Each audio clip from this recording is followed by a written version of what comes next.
الرحمن الرحیم۔ السلام علیکم۔ Class F A part 2 subject تاریخ الاسلام لیکچر 7۔ لیکچر 7 ہے آپ لوگوں کا مشقی سوالات، یعنی آپ لوگوں نے امام مہدی کے دور میں جو ہارون رشید کا دور تھا اس کے بارے میں پڑھ چکے۔ اب ان کے مشقی سوالات ہیں، تو پہلے آپ کو میں یہ مشقی سوالات دیتی ہوں، یہ آپ لوگوں نے خود جو ہے نا ڈھونڈنے ہیں بک میں، اس کے آنسر آپ لوگوں نے خود لکھنے ہیں۔ فرسٹ، مہدی کے دور کے مشہور واقعات لکھیں۔ سیکنڈ، ہارون رشید کا عہد حکومت تاریخ اسلام کا ایک زیر باب ہے، دلائل سے ثابت کریں۔ تھرڈ، برمکی خاندان کی عروج و زوال کے اسباب کیا تھے، سارے آپ لوگ کے چیپٹر میں موجود ہیں۔ فور، خلیفہ ہارون رشید کے کرہائی نمایاں بیان کریں۔ پھر ففتھ ہے آپ لوگوں کا صحیح جواب پر نشان ٹک لگائیں۔ الف، حکیم بن حزام بہت ڈیش تھا، خوبصورت یا بدصورت، یہ بھی آپ لوگ کرنے کا کام ہے۔ سیکنڈ، یعقوب بنیادی طور پر ڈیش تھا، سردار یا غلام۔ جیم، مہدی کا دور ڈیش تھا، امن کا یا انتشار کا، جو بھی ہو آپ لکھ لیں۔ دال، ہارون نے برامکا کو اپنے ہاتھوں ڈیش کیا، آباد یا برباد۔ سکس ہے، منزل خالی جگہ پر کریں۔ الف، منصور کی وفات کے بعد ڈیش تخت نشین ہوا۔ با، مہدی نے ڈیش کو جیلوں سے رہا کروایا۔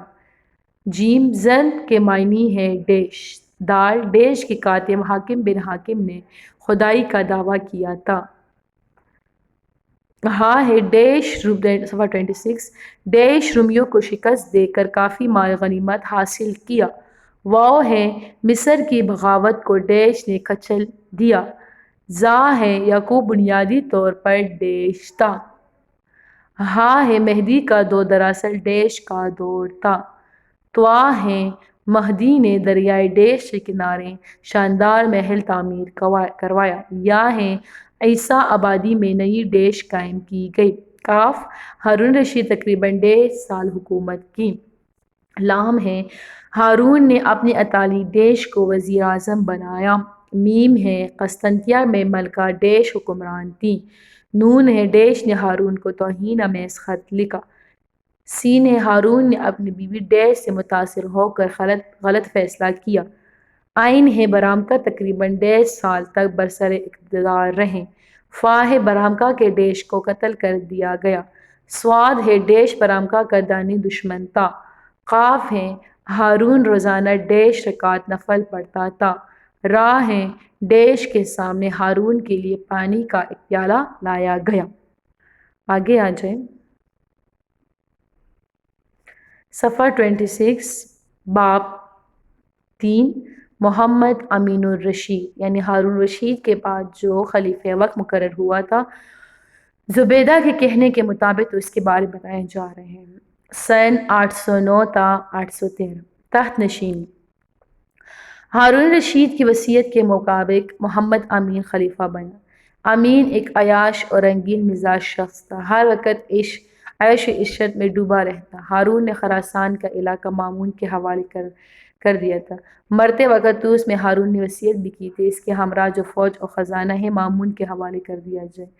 فضل بن ربیع ایک چالاک و مکار شخص تھا، وہ اپنے مقاصد حاصل کرنے کے عیاش اور نکمے شہزادے امین کو استعمال کرنا چاہتا تھا، چنانچہ اس نے فوج اور خزانہ خلاف وصیت امین کے حوالے کر دیا۔ اور دوسری طرف فضل بن سہل نے مامون کو مشورہ دیا کہ عوام کا دل ہر ہاتھ میں جیتنا چاہیے۔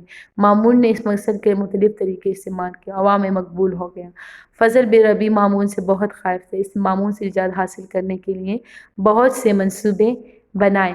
تو دیکھیں یہاں بتائے جا رہے ہیں کہ ہارون رشید نے یہ وصیت کی تھی کہ میرے بعد خلیفہ جو ہے نا وہ امین مقرر ہوگا، امین الرشید۔ تو ان کے وصیت کے مطابق محمد امین الرشید جو ہے نا وہ خلیفہ وقت مقرر ہوا، لیکن امین الرشید جو تھے نا وہ بہت ہی عیش پرست انسان تھے، اسی طرح اپنے عیاشی میں وہ مصروف رہتے تھے۔ اور ساتھ دیکھیں یہ بھی بتایا گیا کہ ہارون نے مرتے وقت یہ وصیت کی تھی کہ خراسان کا جو علاقہ ہے وہ مامون کے حوالے کر دیے گئے، وہاں پہ کچھ خزانے وغیرہ تھے وہ بھی مامون کے حوالے، لیکن فضل بن ربیع جو ہے نا وہ امین کو استعمال کرنا چاہتے تھے، انہوں نے کیا کہ وہ خزانہ اور پیسے انہوں نے امین کے حوالے کر دیے۔ اور وہاں پہ فضل بن سہل جو تھے نا وہ مامون کو مشورہ دیا کہ آپ لوگوں نے عوام کا دل جیتنا ہے، تو اسی طرح ہوا کہ انہوں نے عوام کا دل جیت لیا۔ لیکن کون اس سے خائف تھے؟ فضل بن ربی ولی عہدی۔ فضل بن ربی نے امین کو مشورہ دیا کہ اپنے بھائی مامون اور مطمئن کو ولی عہدی سے دستبر ہونے پر مجبور کر کے اپنے بیٹے موسیٰ کی ولی عہدی کا اعلان کریں۔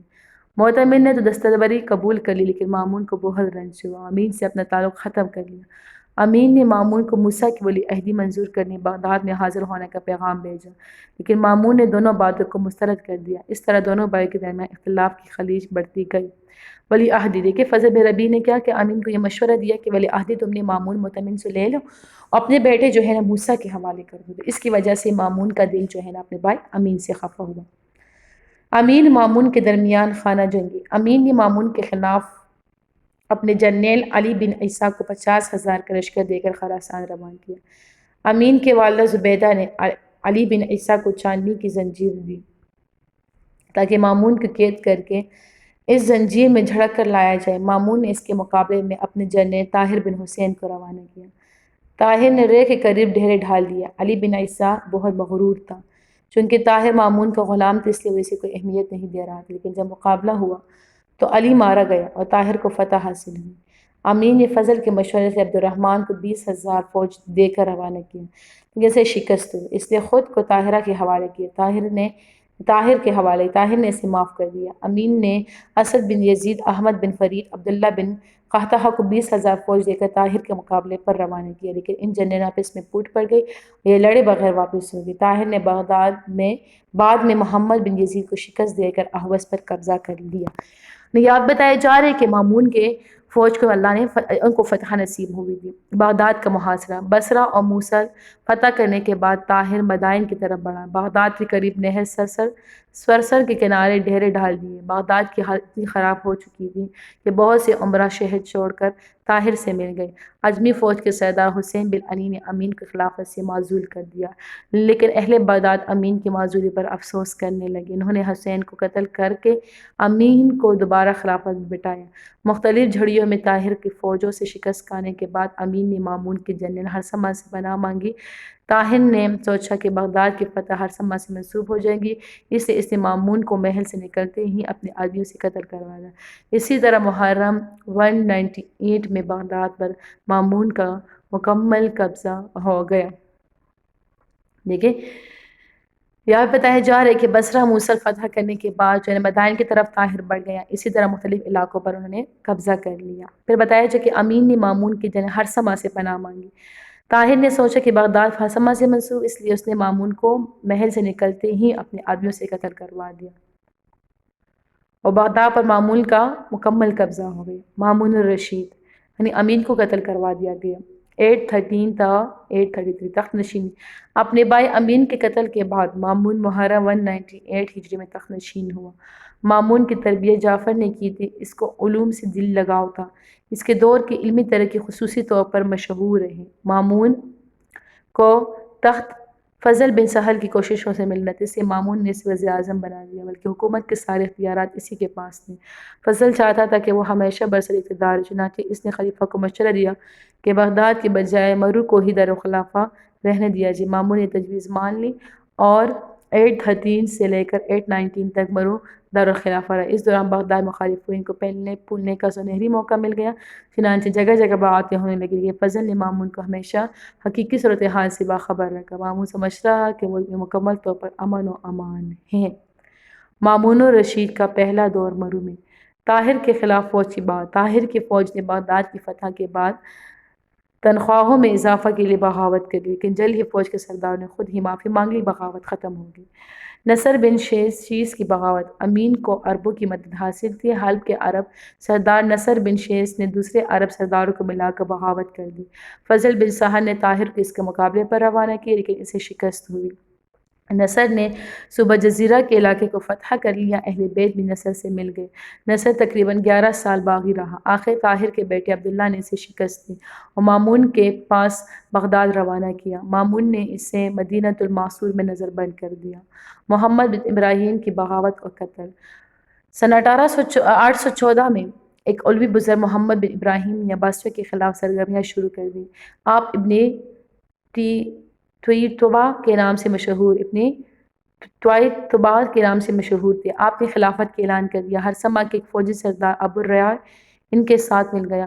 ابو ریا کی مدد سے کوفہ اور دوسرے علاقوں پر ان کا قبضہ ہوگا۔ ابو ریا نے اسے زہر دے کے اس کے کم عمر بیٹے محمد بن محمد کے امام بنا لیا اور خوف سفید اور سیاہ کا مالک بن بیٹھا۔ ہرثمہ نے ابو ریا کو شکست دے کر پکڑ لیا اور حسن بن سہیل نے قدیش کے مقام پر اسے قتل کر دیا، اور حسن بن سہیل نے ان کے بارے میں بتایا جا رہا ہے کہ ان کو کون سے مقام پر قتل کروا دیا۔ تو حسن بن سہل نے قتل کیا تھا۔ اچھا، حسن بن سہل نے جلولہ کے مقام پر اسے قتل کر ڈالا۔ مکہ پر اہل بیت کا قبضہ۔ ابو ریا نے اپنے دور اقتدار میں حسین بن حسن الاقدس کو مکہ کے گورنر مقرر کیا تھا۔ عباسی سردار اسحاق اور ہرثمہ کے فوجی سرداروں نے حملہ کر کے اسے شکست دی اور مکہ پر عباسیوں کا قبضہ دوبارہ بحال ہو گیا۔ ہرثمہ کا قتل۔ مامون کے وزیر فضل بن سہل اس کے بھائی حسن بن سہل عملاً حکومت کے سیاہ و سفید کے مالک بن بیٹھے تھے۔ وہ مامون سے ملک کے اصل حالات چھپا رہے تھے۔ اس کے سازش تنگ آ کر ہرثمہ نے خلیفہ کو حقیقی حالات سے مطلع کرنے کا ارادہ کیا۔ جب فضل کو پتہ چلا تو اسے مروج سے دور رکھنے کے لیے اس کے حق میں مامون سے حجاز اور شام کی گورنری کا پروانہ جاری کروا دیا، لیکن ہرثمہ خلیفہ سے ملاقات کرنے کی کوشش میں تھا۔ فضل نے مامون کے اس کے خلاف اکسایا کہ ہرثمہ اہل بیت کو خلافت دلانا چاہ رہا ہے۔ چنانچہ مامون نے ہرثمہ کی ایک بات نہ سنی اسے جیل میں ڈال دیا۔ فضل نے اسے جیل میں چپکے سے قتل کروا کے مشہور کر کے وہ فوت ہو گیا۔ جب ہرثمہ قتل کی خبر بغداد پہنچتی تو اہل بغداد نے بغاوت کر کے ابراہیم بن مہدی کو خلیفہ مقرر کر دیا۔ مامون کی حالت سے آگاہی بغداد روانگی۔ مامون شیعانی علی کے امام علی رضا سے بہت متاثر ہوا، اپنی بیٹی کی شادی ان سے کرا لی۔ امام علی رضا نے مامون کو بغداد کی صحیح صورتحال سے آگاہ کر دیا۔ مامون نے حقیقت کو تسلیم کیا کہ اگر طاہر اور ہرثمہ عراق میں موجود ہوتے تو حالات اتنے بدتر نہ ہوتے۔ مامون اپنے وزیر افضل کو معزول کرنا چاہتا لیکن یہ کام آسان نہ تھا، اسے مامون نے خراسان سے بغداد روانی کا حکم دیا اور راستے میں فضل کو مروا دیا۔ توس کے مقام پر باپ کی قبر پر فاتح پڑی۔ اس مقام پر علی رضا کا انتقال ہو گیا۔ مامون توس سے نہروان پہنچا۔ بغداد کے امراء اور فوجی سرداروں نے استقبال کیا۔